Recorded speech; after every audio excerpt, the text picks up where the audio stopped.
Fala Fogão, tá começando a segunda edição do Radar Alvinegro aqui no canal, terça-feira, 15 de abril. Botafogo e São Paulo vão se enfrentar pela quarta rodada do Campeonato Brasileiro, em partida a ser realizada nessa quarta, a partir das 18h30, no estádio Newton Santos.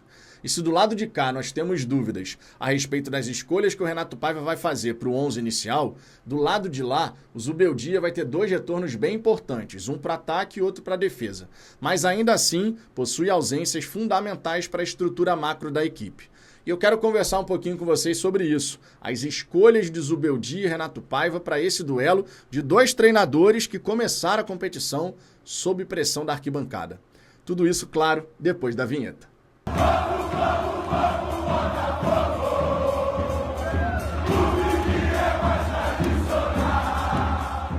Vamos lá, Fogão. Para começo de conversa, deixa o seu like, isso é super importante. Você ajuda no crescimento do canal porque o YouTube distribui melhor o conteúdo. Além disso, inscreva-se aqui no Fala Fogão, clique no sininho para ativar as notificações. Sempre que tiver uma novidade aqui no canal, você vai ser avisado.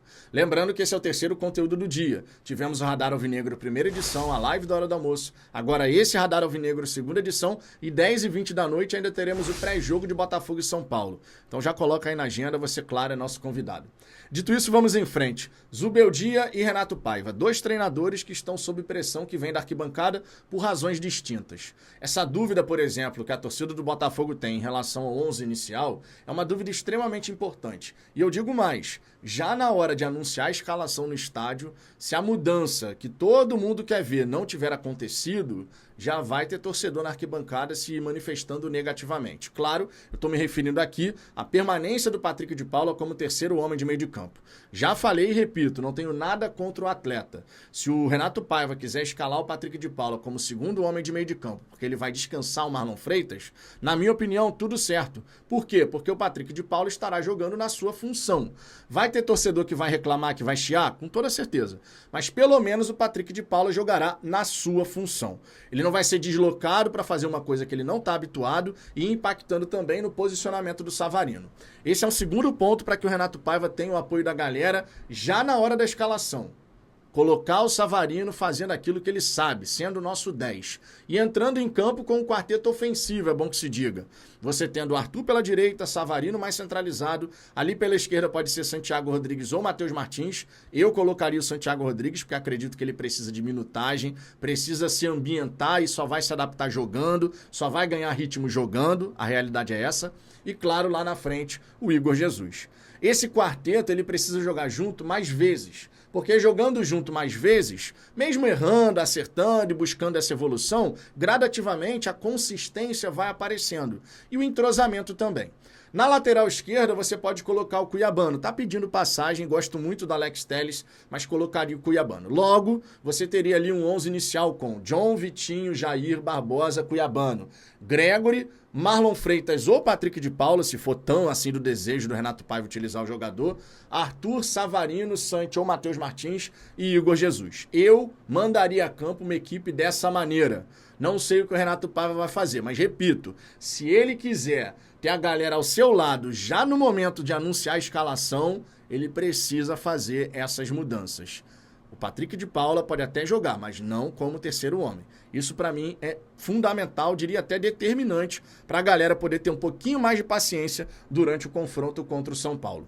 Paciência, inclusive, que só vai ser conseguida mediante bom resultado e boa performance, tá?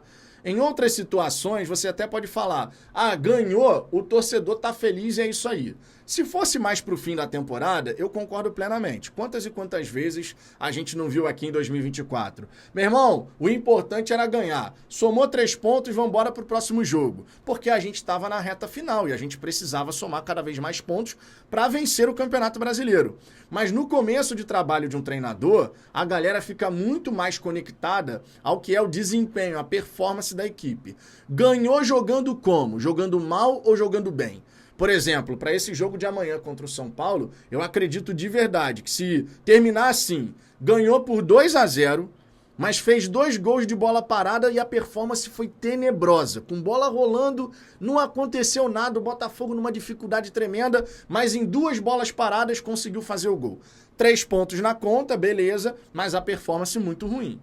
O torcedor, possivelmente, ele vai sair do estádio irritado com o desempenho, mesmo feliz com o resultado. Agora, e se ganhar por 1-0, só que jogando bem pra caramba? O Rafael conseguiu fazer 3, 4 intervenções ali impressionantes, goleiro adversário. O Botafogo fez 1-0, mas a performance foi muito boa. Defensivamente, ofensivamente, com repertório, jogando na esquerda, na direita, por dentro. Irmão, mesmo que seja só 1-0, o torcedor do Botafogo ele vai sair do estádio Newton Santos e esteja você onde estiver assistindo ao confronto, você vai ficar muito mais satisfeito e confiante.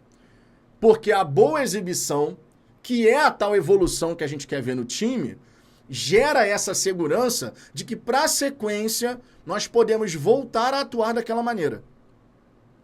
Quando você tem, de forma sequencial, jogos ruins, isso vai minando a confiança do torcedor de que dali pode sair um time que de fato vai brigar por algo importante. Agora, quando você consegue fazer jogos super interessantes, mesmo que o placar não seja elástico, mas você juntou resultado e performance, qualidade de exibição.